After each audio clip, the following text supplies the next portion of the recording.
programa hoje está imperdível. Vocês já sabem que neste mês de agosto é feita a campanha do Agosto Lilás, que foi lançada aqui no estado do Mato Grosso do Sul no dia 1º de agosto de 2016, por ocasião dos 10 anos da Lei Maria da Penha.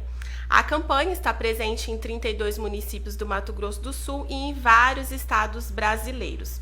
O Agosto Lilás, que tem por objetivo divulgar a Lei Maria da Penha e falar das 5 formas de violências tipificadas na lei. A Lei 11.340, de 2006, segundo a ONU, é a terceira melhor lei do mundo em enfrentamento à violência contra a mulher. Esse é um dado bem importante. E lembrando que a violência contra a mulher é um crime que pode acontecer com qualquer mulher. E falando nisso, para falar sobre este assunto, teremos uma convidada, já está aqui com a gente já estava batendo um papo antes de começar o programa, né, gente? A nossa amiga, companheira de luta, Bruna Oliveira, que é coordenadora do Núcleo de Enfrentamento, à Violência contra Mulheres e Meninas pela Subsecretaria de Políticas Públicas para as Mulheres do Mato Grosso do Sul, ativista pelo fim da violência doméstica e familiar, feminista, sobrevivente de feminicídio. Seja bem-vinda, Bruna, ao nosso programa. Que bom ter você aqui com a gente. Obrigada, Hélida. É um prazer. Obrigada, gente, pela recepção. Vocês são maravilhosas. Boa tarde para todas as pessoas que acompanham, que estão ouvindo, que estão assistindo. E é um prazer estar aqui com vocês, dividir um pouquinho de informação, né? Falar, conversar um pouco, bater um papo, é um prazer. Ai, que bom. Bruna, a gente tem um esqueleto aqui no programa, né? Que a gente meio que segue essa regra. Então, assim, como a gente quer deixar você falando bastante, né, Geise?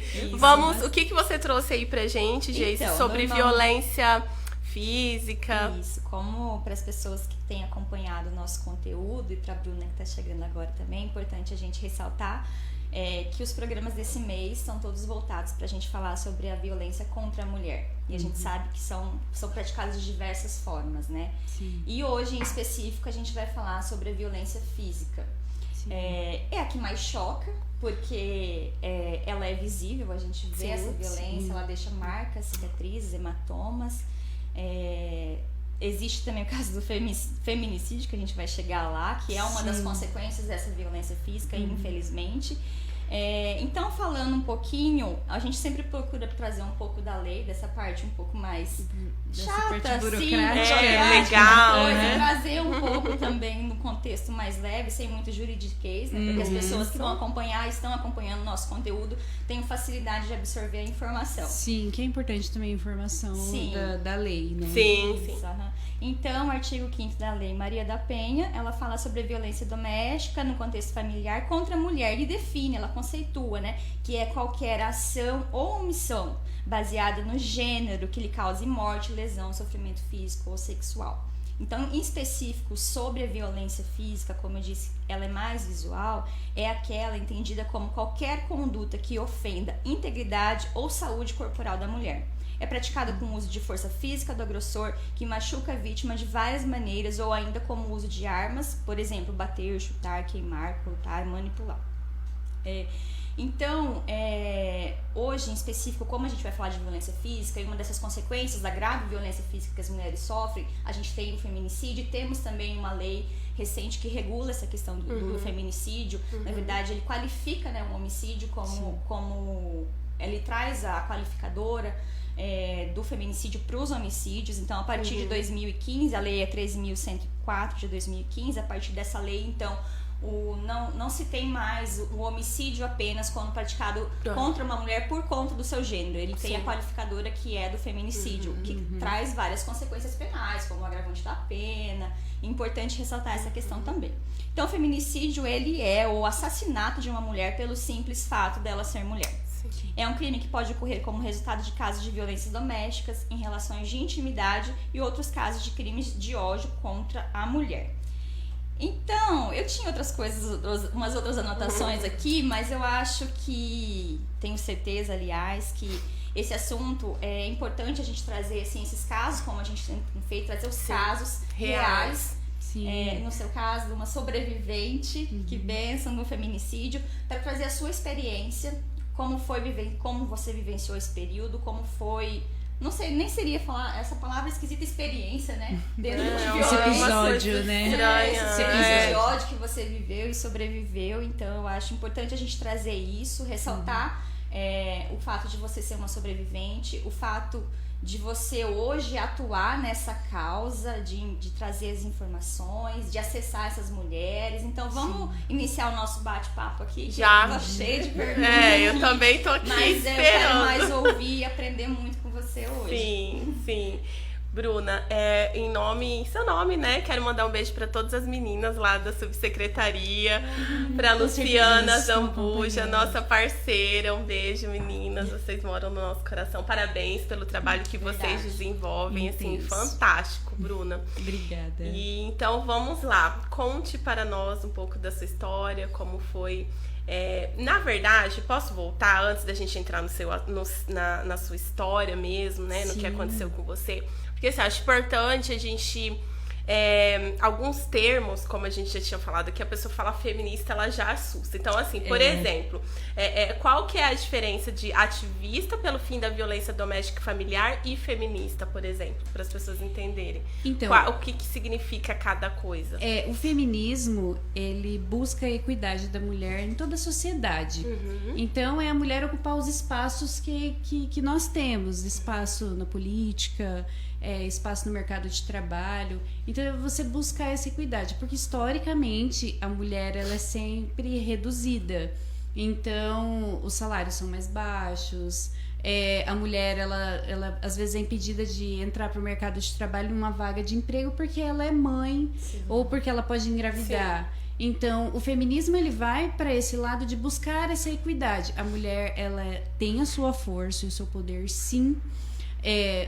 Muitas, na verdade, na maior parte das vezes a mulher ela tem uma força maior porque ela se multiplica, né? Sim. A mulher ela tem os filhos, ela muitas vezes cuida da casa e trabalha, outras vezes estuda. Então as mulheres são múltiplas. Então a bandeira do feminismo é buscar essa equidade para a mulher, para que tenha esse espaço e tenha o respeito por ser mulher. Sim. Ou por ser um ser humano, ela não é reduzida por ser mulher, né? E o ativismo do enfrentamento à violência é algo que eu luto ferozmente, é algo que eu trago, assim, desde que me encontrei na causa, né? E quando me vi na situação também de violência, é buscar trazer para a sociedade que a violência ela existe. Então, eu sofri violência doméstica, eu não tenho problema nenhum em falar sobre isso. Queria trazer para as mulheres, sempre falando para elas sobre isso, porque não existe um problema em ter sofrido a violência. Eu não posso me culpar e eu não posso permitir que as pessoas me culpem pela violência que eu sofri, né? Então, a gente precisa conscientizar a mulher que quando ela está num relacionamento abusivo, se ela está sofrendo com isso, mas a gente precisa também falar para os homens que estão sendo abusivos e para a sociedade, para que ela se responsabilize também pela segurança das mulheres. Então essa bandeira é algo assim que eu luto ferozmente o tempo todo, da hora que eu acordo até a hora que eu vou dormir, o tempo todo falando sobre isso, trazendo para as pessoas, para discussão. Porque a violência doméstica e familiar, ela sempre foi um tabu. Quando você fala de violência doméstica, as pessoas falam, mas não vamos falar sobre isso agora. Não vamos meter a colher na briga de marido e mulher. Exatamente, porque a gente não pode se intrometer, porque o problema de casa se resolve lá em casa, então eles resolvem porque quer, né? Daqui a pouco eles se entendem de novo. Exatamente, como se as pessoas vão se redimindo desse problema, eles diminuem, minimizam, então a gente precisa falar que é um problema de saúde pública. As mulheres estão perdendo a vida dentro de casa, né? Sim. Eu sempre faço uma comparação assim, se tá tendo uma briga lá na rua de casa, e aí começa uma briga generalizada, eu vou correr pra dentro de casa, porque dentro de casa eu sei que é seguro. Mas e a mulher que sofre violência dentro de casa? Pra onde que ela vai correr, né? Então, basicamente são essas diferenças, né? Sim. E como foi para você passar por esse processo? Como que foi pra você vivenciar essa violência? Como que foi? Conta aí pra gente. E depois como você também superou isso, né? Sim, então, na verdade a violência, ela começou já faz 4 anos, já vai próximo de 4 anos que eu sofri a violência, mas antes disso eu fui casada 7 anos, foi meu companheiro 7 anos, essa pessoa, e durante os 7 anos sempre esse relacionamento ele teve características abusivas. Infelizmente, eu não me vi naquela situação de violência. Então eu não comentava com as pessoas, eu não falava sobre isso. Mas em algum momento aquilo te incomodava? Várias vezes incomodava. Sabia que tinha alguma coisa de errado, né? E a relação abusiva, ela tem uma característica muito interessante, porque geralmente esses agressores no início dos relacionamentos, eles são inigualáveis. Essa pessoa é romântico, cuidadoso, ele tá sempre preocupado se você vai se machucar aqui, se alguém vai te importunar na rua, sempre protegendo, sempre mascarando, chamando de proteção esse tipo de relacionamento. Então essa relação ela foi correndo, né, tendo esse curso.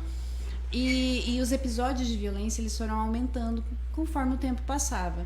Então, no início, por exemplo, eu sempre uso esse exemplo quando eu vou falar para alguém sobre violência e relação abusiva, é que no início as tiradas de comentários para diminuir, tirando a minha autoestima ou a minha vontade, a minha individualidade. A violência psicológica, exatamente, né? Que é a mais corriqueira e a mais... E geralmente é a primeira que a mulher acontece. Sofre sem perceber. Então, no início, ele sempre falava assim, olha, não vai sozinha na casa dos seus pais, porque é perigoso esse caminho, nesse meio tempo, o trânsito, você ser assaltada. Então, espera que eu vou com você. Então, eu ia tirando, ele ia cerceando sua liberdade. Exatamente. E eu ia me anulando, tirando a minha individualidade, eu não saía sozinha, eu quase não tinha amigos. Então, porque meus amigos não eram bons o suficiente, eu não poderia ir na casa dos meus pais sozinha, porque era perigoso no início. Depois de um certo tempo e vários episódios, esse não vai porque é perigoso, ele se transformava, não, você não vai agora porque eu não quero que você vá. Você só vai quando eu vou. Então, como a violência ela é mascarada, ela vai sendo... progredindo e aos poucos, né? E é sutil, porque a mulher ela não percebe. Ela não percebe esse movimento, essa explosão, né? Começa pequeno, começa com um comentário, uma coisa pequena. Então, quando eu me vi, eu já não saía sozinha, eu já quase não tinha amigos, dificilmente eu ia na casa dos meus pais. E isso intercalado com episódios assim de tirar a autoestima. Você trabalhava? Eu sempre trabalhei, eu nunca dependi 100% financeiramente dele, mas eu tinha uma dependência emocional, né? Foi criado um cenário, e é algo bastante interessante que muitas mulheres também vivem, porque era criado um cenário de que se eu não permanecesse naquela relação, se eu não continuasse, eu não ia ser feliz com mais ninguém. Então, algo que era plantado diariamente, eu posso falar com segurança, era que se eu saísse desse relacionamento, eu não teria mais ninguém. Que eu ficaria sozinha para sempre. Que eu não era boa o suficiente, que eu não era bacana, que eu não era inteligente. Você não seria capaz de ver uma vida sem essa pessoa. Exatamente. E é exatamente o que era plantado. Você não vai ser feliz se eu não tivesse. Ele chegava a falar. É como... eu lembro, assim, de uma frase bastante conhecida que ele falava assim, que é inesquecível hoje, eu acho graça. Que ele falava assim, eu sou sua felicidade. Essa eu não tinha ouvido ainda, né? Essa eu sou sua felicidade. Então ele falava assim, eu sou sua felicidade. Sem mim, você não tá legal. E aí todo dia, né, ouvindo isso? E é aquela coisa, Elida, que é assim, uma semente é plantada e ela é regada todos os dias. Teve algum momento que teve a virada de chave, assim, que você percebeu? Ou você conclui que foram vários fatores que você foi percebendo? Não teve um fato isolado que você falou, não, isso aqui tá errado? Mesmo que você ainda não conseguisse agir contra essa situação que você estava envolvida. Então, no início, quando você falou da violência física, geralmente é o último tipo de violência que a mulher sofre. Ela sofre todos os tipos de violência. Eu sofri todos os tipos de violência. Eu não me via sofrendo violência, não identificava que era violência. Mas eu sofri todos os tipos de violência. Violência sexual, violência moral, meus bens, violência patrimonial, assim, documentos, coisas pequenas eram tiradas, então assim, todos os tipos de violência eu sofri. Sexual também, te obrigava? Sim, chantageava, usava de chantagem, por se exemplo. você não fizer comigo, eu vou ter que procurar na rua. Eu vou arrumar outra mulher, ou é obrigação, é sua obrigação ter relação sexual, porque a gente é casado. Como se fosse simples, assim. E era tão corriqueiro, uma coisa tão comum no dia a dia, que eu só colocando um parêntese, né? Que esse é um comentário necessário, mas eu lembro que quando fui na Casa da Mulher Brasileira a primeira vez, eu sentei com a psicóloga e assistente social, e aí ela falou os tipos de violência. Você sofreu essa, você sofreu essa, você sofreu essa, e eu falava, quando ela chegou na violência sexual, eu falei, não sofri essa violência, porque eu era casada, né? E ela, não, você não entendeu. Você sabe o que é violência sexual? E eu fiquei escutando, e ela falou, e ela foi colocando situações. Quer dizer, você nem sabia que tinha sofrido essa violência. Eu Vê não como me a informação identificava. é importante. Hoje, quando a gente fala sobre isso, as pessoas ficam assustadas, né? Falam, nossa, eu não sabia que era.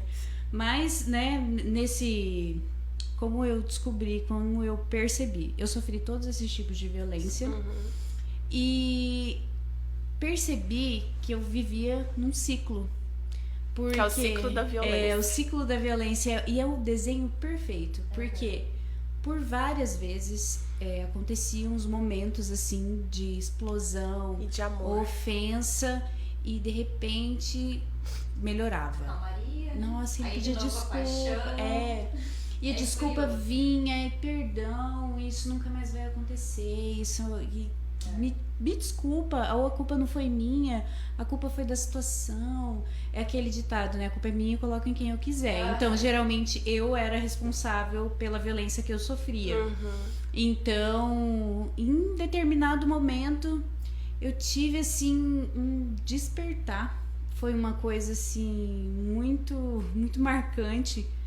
Porque teve um episódio, como todos os outros, quando eu cheguei no final, eu falei assim, nossa, ele não vai mudar. Você teve essa pessoa, ela vai ser sempre desse jeito.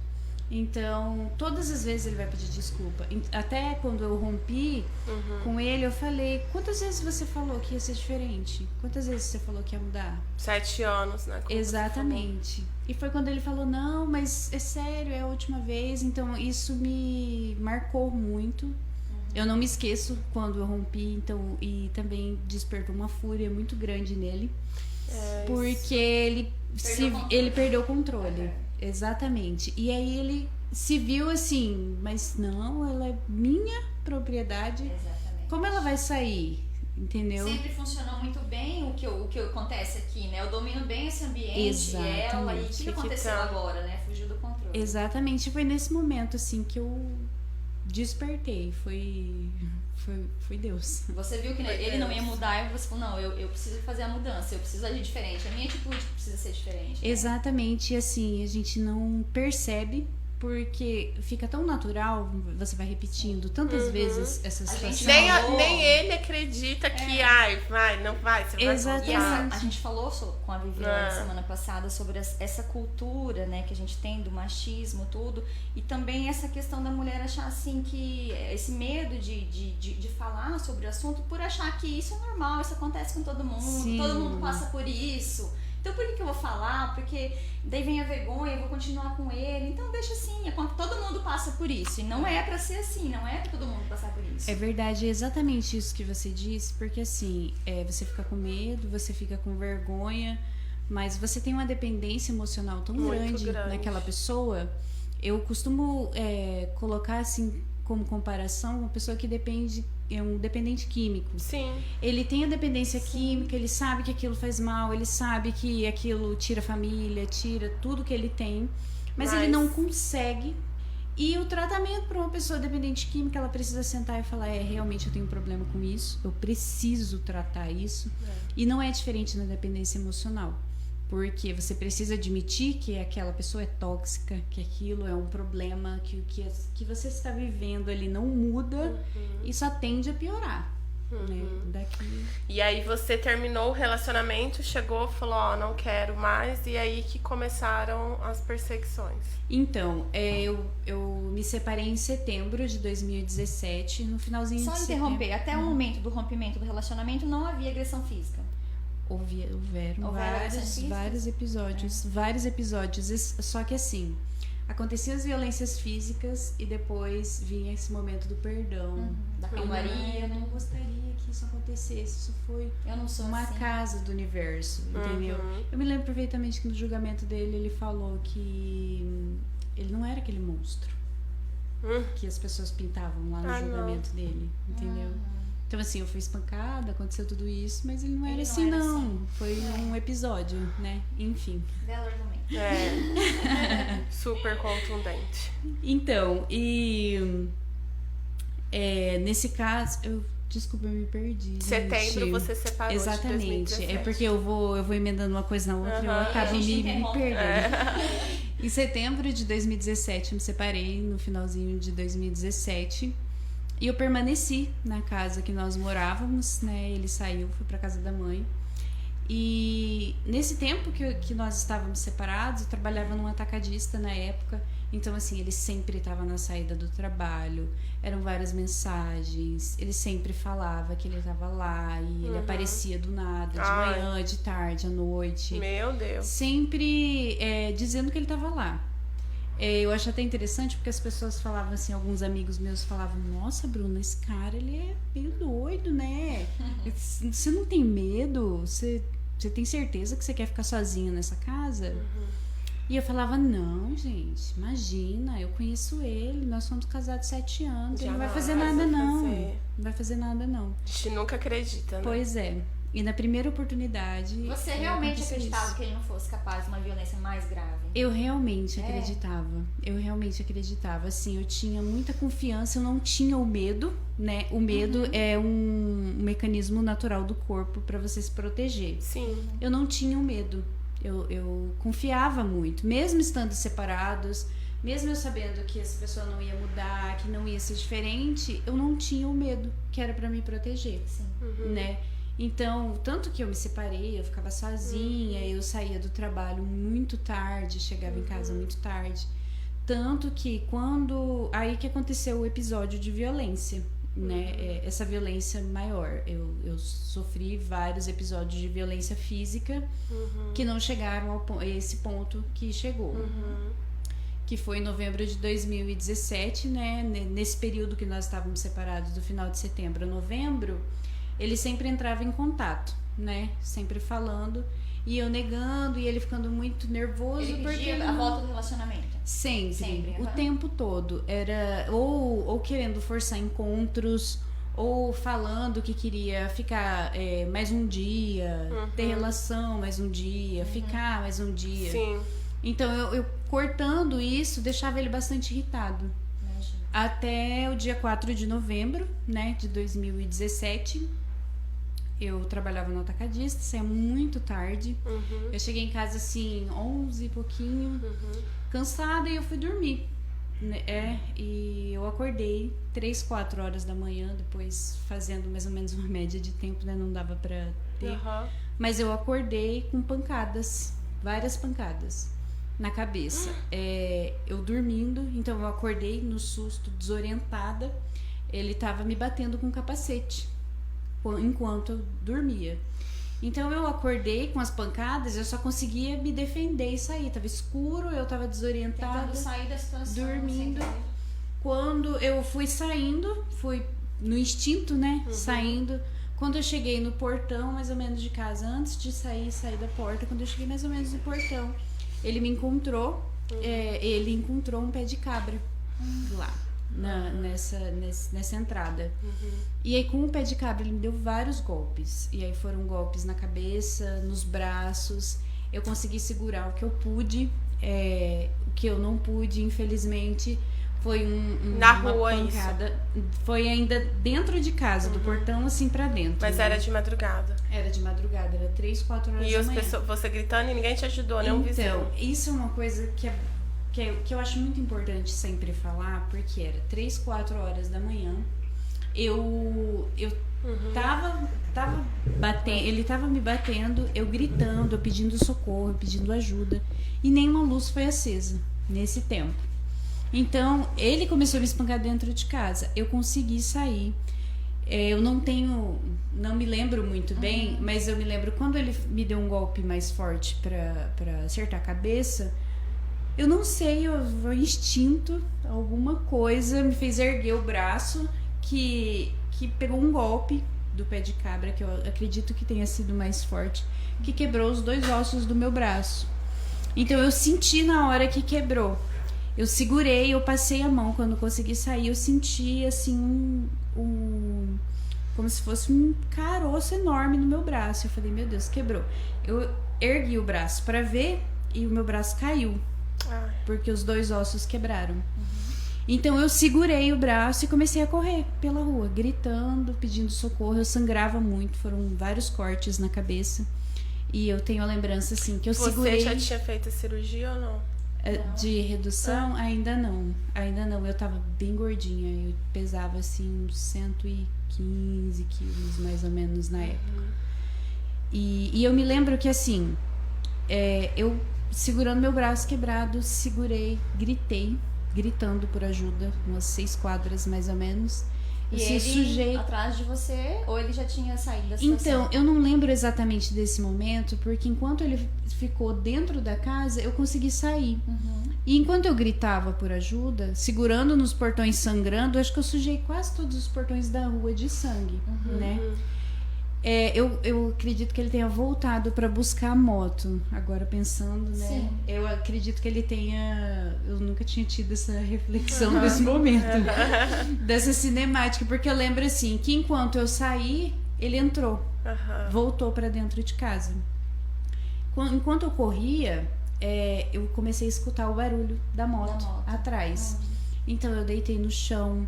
Eu me escondi atrás de árvores, eu entrei em varandas, segurando meu braço, porque ele tava mole, então eu não tava normal. Eu segurava o braço, sangrando e buscando ajuda de onde viesse. Nenhuma luz foi acesa. Então eu pensei ali na hora, e eu tenho uma lembrança desses momentos, que eu ficava o tempo todo, meu Deus, isso não tá acontecendo. Eu imagino. Não é real, é um pesadelo. Eu tenho certeza que é um pesadelo. Eu sentia muita dor no braço e eu lembro da dor, mas eu olhava em volta e falava, nossa, é um pesadelo. É um pesadelo, não tá acontecendo. Eu sangrava muito, eu tive muitos cortes na cabeça. A minha vista, ela ficou embaçada porque o sangue ia caindo. E foi perdendo muito sangue também, né? Muito. Quando o bombeiro me encontrou, enfim, eles acharam que eu tinha vários ferimentos pelo tanto de sangue que eu tinha. Então, eu me escondi, eu escutando o barulho da moto atrás, me perseguindo. Eu pensei em correr para uma avenida, que era uma avenida principal, assim, que era mais movimentada, né? Independente do horário. Porque eu sabia que era muito tarde, eu não sabia que horas eram, mas eu pensei, vou correr pra avenida, talvez tenha mais movimento. Então, quando eu saí nessa avenida pra buscar e eu vi um orelhão assim na esquina de um mercado, eu fui em direção ao orelhão e ele me encontrou de moto. Então, enquanto eu tava atravessando a rua, ele acelerou a moto pra cima de mim, bateu a moto assim nas minhas pernas, eu virei, bateu nas minhas pernas. E eu caí em cima do braço quebrado no chão, com um atropelamento. Ele jogou a moto e começou a chutar a minha cabeça, porque eu tava caída no chão, né? Então ele chutou a minha cabeça várias vezes e esse é o único momento que eu perdi a consciência, assim, eu acredito que bem rapidamente, né?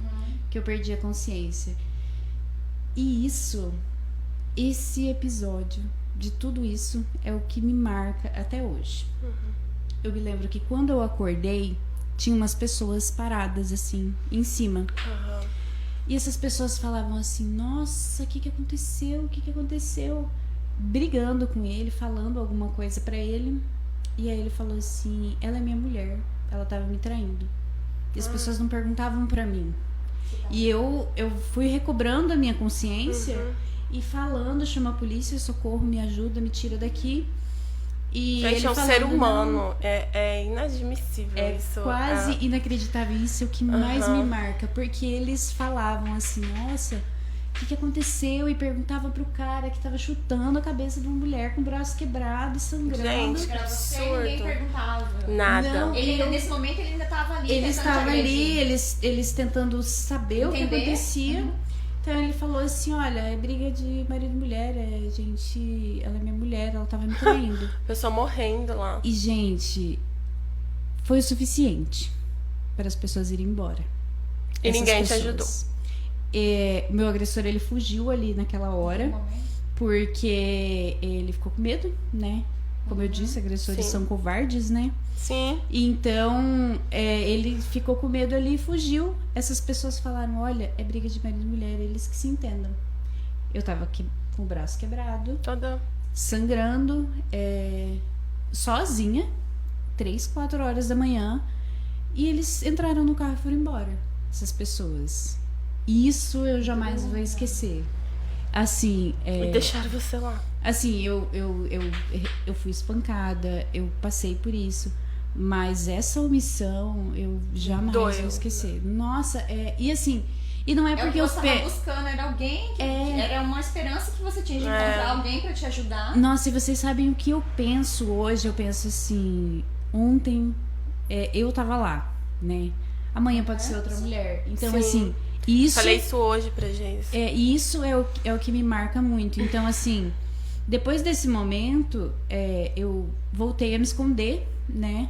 Porque ele fugiu, as pessoas fugiram, quem podia me ajudar de alguma Não forma, ajudou. né? Eles foram embora e eu fui procurar um outro lugar, voltar a correr como eu tava correndo antes, né? E encontrei um terreno baldio, e aí eu entrei nesse terreno baldio, assim, eu lembro que era pra baixo, assim, e lá no fundo do terreno baldio eu entrei, sentei no chão, tinha um sofá descartado, assim, lixo, né, entulho. Eu sentei no chão e segurei meu braço, coloquei em cima do sofá e fiquei lá. E aí eu, assim, várias coisas passam na cabeça.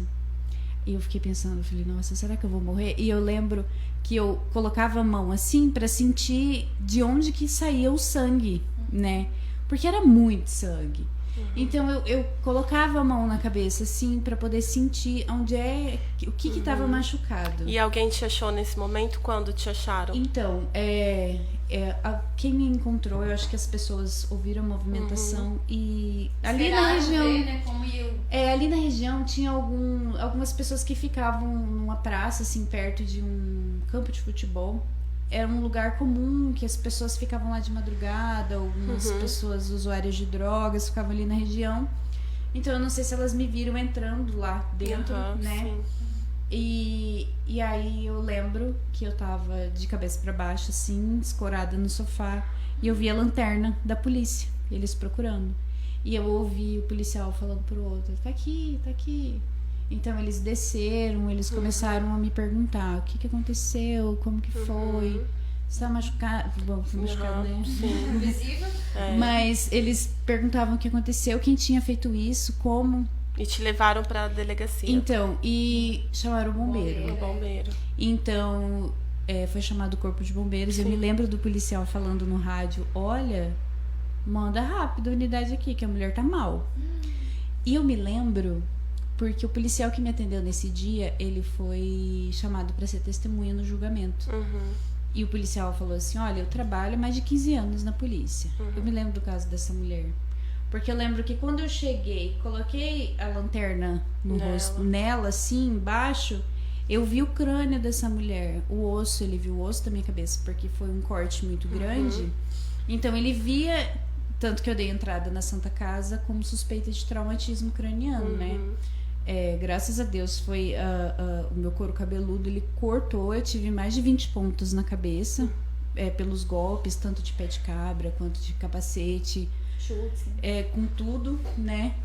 E fora o braço quebrado, então eu fui pra Santa Casa logo de cara e fiquei na área vermelha. E foi bem um pesadelo, né? Mas a omissão eu digo que eu jamais vou esquecer. Mas te impressionou. E aí, depois que você ficou internada, qual é o processo? Isso que eu quero passar aqui para as pessoas que já sofreram. Quando você melhorou, aí você entrou com o processo, e é esse desenrolar que eu quero entender. Então, quando eu dei entrada na Santa Casa, eu entrei na área vermelha e eu fiquei até levar todos os pontos, até eu fazer todos os exames, para que soubesse se eu realmente não tinha um traumatismo. Quando eu saí da emergência na Santa Casa e eu fui pro leito comum, a delegada da Delegacia da Mulher, ela estava me esperando lá para ouvir o que aconteceu. Porque os policiais que me atenderam lá na hora, eles já estavam terminando o plantão, era um horário de troca já. Eles estenderam o horário deles, eles conseguiram entender quando eu falei o nome dele, né, do meu agressor. Eles foram até a casa que apareceu no nome que eu dei pra eles. Eles encontraram meu agressor dormindo. Então ele já foi conduzido pra delegacia em flagrante. Ai, que ótimo. E a delegada, ela já estava sabendo o que tinha acontecido pelo relato, pelo boletim de ocorrência lá dos policiais militares que me atenderam. Então ela foi pro hospital pra me ouvir lá. E eu tenho a lembrança disso perfeita, de que ela falou assim: olha, você me desculpa, eu sei que é difícil, mas eu preciso saber agora, porque você vai me contar com riqueza de detalhes. Tudo que você conseguir lembrar do que aconteceu, você me conte. Esse atendimento humanizado e especializado é muito importante, né? Tanto da Casa Brasileira, que nós temos aqui, e de informação também, que é o trabalho da subsecretaria. Exatamente. Né? Eu acho que a informação, a mulher saber que ela tem um serviço que ajude. E rápido. É o que dá esperança, sabe? É o que a gente precisa falar e enaltecer esse serviço, sabe? Esse atendimento especializado. Sim. Eu fui ouvida no hospital. Então, eu levei um tempo para entender o que acontecia. Eu fiquei internada há 4 dias, eu passei por cirurgia, foram vários pontos, eu fiquei desfigurada. Sim. Eu tenho a lembrança que eu tinha o cabelo assim nas costas, e porque eu tive o corte muito grande na cabeça, né? Vários cortes. Então, assim, foi terra, sangue e grama no cabelo. O meu cabelo, que era aqui, ele teve que ser cortado no hospital aqui. Então, assim, eu não entendi o que estava acontecendo. Estava tudo acontecendo muito rápido. Eu levei 15 dias para entender. Para falar assim, meu Deus, eu quase morri. Então, depois que passaram esses 15 dias, assim, eu fui orientada pela delegada no hospital. Você saia daqui, tem a alta daqui e vai pro IMOL fazer o corpo de delito. Então, foi o procedimento, a orientação que eu tive lá. Eu saí, fui direto pro IMOL e fiz o corpo de delito, tudo direitinho. Aí, passados esses 15 dias, eu falei assim, nossa, e agora? O que vai ser? Então, eu me bateu um desespero, fiquei desesperada, eu fiquei preocupada e eu falei assim, bom, eu vou procurar ajuda onde todo mundo fala que a mulher tem ajuda. Então, foi quando eu lembrei da Casa da Mulher Brasileira. Olha só, o nosso tempo foi muito rápido, uma hora muito rápida. Eu sou sempre a que começa e a que corta, né? A continuação. Verdade, né? a gente precisa. Porque Gente, como passou rápido. passa rápido, né?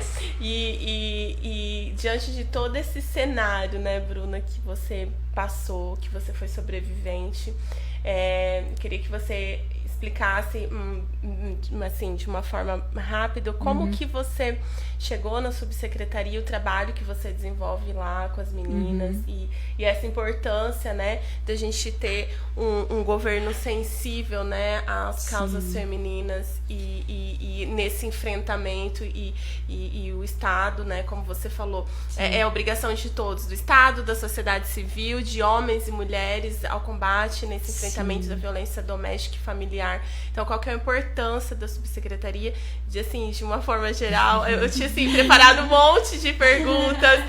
Vocês, né, nesse mês de maio, como você falou, vocês trabalham muito, né? A Luciana tá viajando, tem os programas, né, que vocês têm. Maria da Penha vai à escola, Maria da Penha vai à igreja, enfim. Maria da Penha tá em todos os lugares. Em agosto ela tá na cidade inteira. Né? E conta um pouquinho aí pra gente. Então, o meu trabalho na subsecretaria hoje, ele é um trabalho de causa, eu me encontrei, né? Eu entrei, a minha porta de entrada para a subsecretaria foi o atendimento, eu fazia acompanhamento pelo CEAM. Eu fui descoberta, minha psicóloga, ela teve uma sensibilidade muito grande para saber que eu podia dividir o que aconteceu com outras mulheres. Sensibilidade, né? Então foi pequenininho, foi indo, eu comecei a fazer, eu acho que esse alcance que a subsecretaria tem, as mulheres do Estado, é muito importante. Então, participar dessa construção de política pública efetiva para a mulher, que é aquele serviço que realmente vai dar frutos para ela, né? Que essa mulher, ela consegue sair das relações abusivas. Basicamente, o nosso trabalho, o início dele é a prevenção da violência, né? Projetos e programas que mostrem para a mulher tipos de violência, ciclos de violência, como ela pode sair disso. Então, a base do nosso trabalho é a conscientização, né? Além de criar mecanismos para essa mulher sair dessa relação, ter independência financeira, ter autoestima, ter uma vida que é fora daquela relação, que essa mulher ela não precisa, a importância do empoderamento, a importância que ela tem enquanto pessoa. Então, o trabalho da subsecretaria, ele é árduo, né? Nesse sentido de empoderar mulheres em todos os sentidos, em todas as formas. As meninas da subsecretaria trabalham incansavelmente. O Agosto Lilás são ações de manhã, à tarde e à noite, fora as viagens que a doutora Luciana vem fazendo, né? Agora no agosto. Então, basicamente, assim, é um trabalho árduo, mas que a gente conta com o apoio de toda a sociedade para ele ir para frente, para ele alavancar. Então, nós plantamos a sementinha para que lá na frente as pessoas possam compartilhar. Então, é um trabalho de desconstrução. A gente desconstrói machismo, desconstrói essa cultura da violência. Então, é um dos passos, né? É aquele trabalho pequeno ali, mas ele pode fazer muita diferença. Que faz muita diferença, né? Então, assim, resumindo, o primeiro passo, né, é você se reconhecer, a mulher reconhecer que ela tá dentro de uma relação abusiva, para ela poder quebrar esse ciclo da violência. O segundo passo, então, é ter coragem, é denunciar, ir atrás de ajuda, não ter vergonha, né? Como você disse, muitas mulheres, elas têm vergonha. Exatamente. Aqui no estado existem vários órgãos, né? E tem uma rede de proteção à mulher. Então, isso é muito importante, né? Parabenizar aqui já o nosso governador de estado, Reinaldo Azambuja, por todo esse trabalho, a Luciana, que é a nossa subsecretária, você, enfim, a todos. E dizer que você não precisa ter vergonha, você mulher que está ouvindo ou vendo a gente pela internet.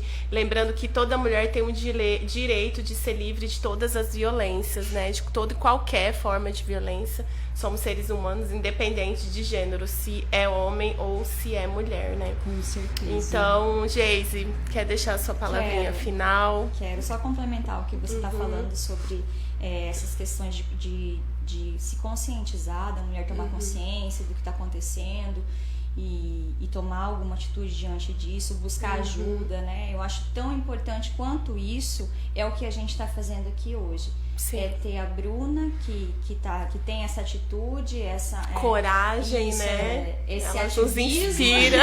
Ativista dessa causa. É ter a Ellie daqui com esse programa que fala sobre essas situações, que leva essa informação. Acho que tão importante quanto a isso é esse trabalho que a gente faz. Nós que temos essas informações, a gente precisa disseminar elas. Sim, quanto mais falar todos os sobre meios isso possíveis. Uma mulher que for atingida pelo que a gente está falando aqui hoje, tomar consciência e isso encorajar ela e vendo o seu exemplo, que olha o reviravolta que deu na sua vida, exatamente, né? Você pessoa. Imaginava, né? Como você já está vivendo hoje. Então, encorajar e ela identificar nessas mulheres que falam sobre isso, que é possível, né, ela ter uma vida diferente, ela sair desse ciclo de violência.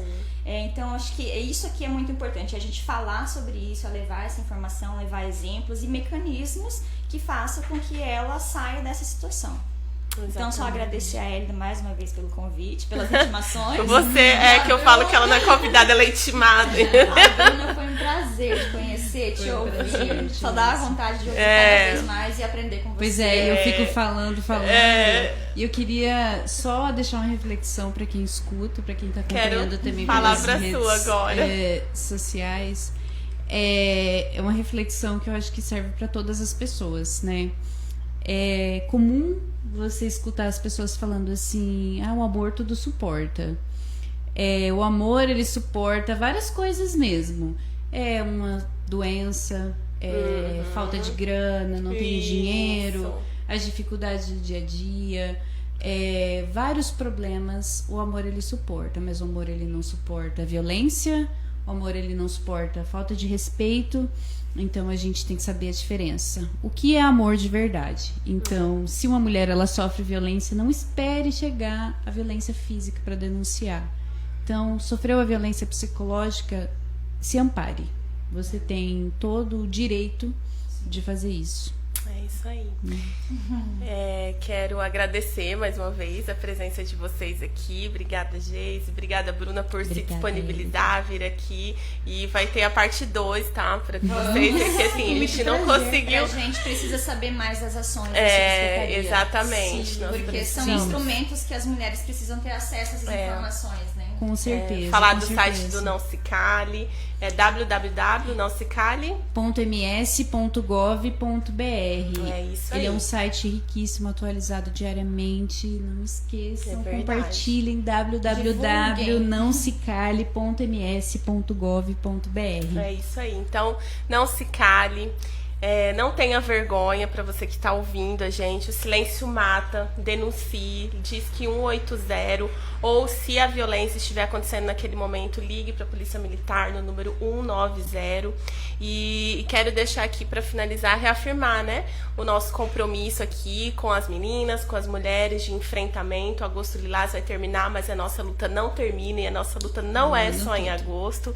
Então, o programa aqui Falando Nisso é um canal de comunicação que está aberto para toda a população. Então, é só seguir a gente nas nossas redes sociais, Elida Monteiro, Rádio Jara Web, Não Se Cale, Bruno Oliveira, Geise, nós estamos aqui. Então, é só entrar em contato conosco, tá bom? E para finalizar, eu vou tirar aqui da amiga do Matheus, a Suzana Biel, né, Artesanatos. Então, entre em contato 992677614.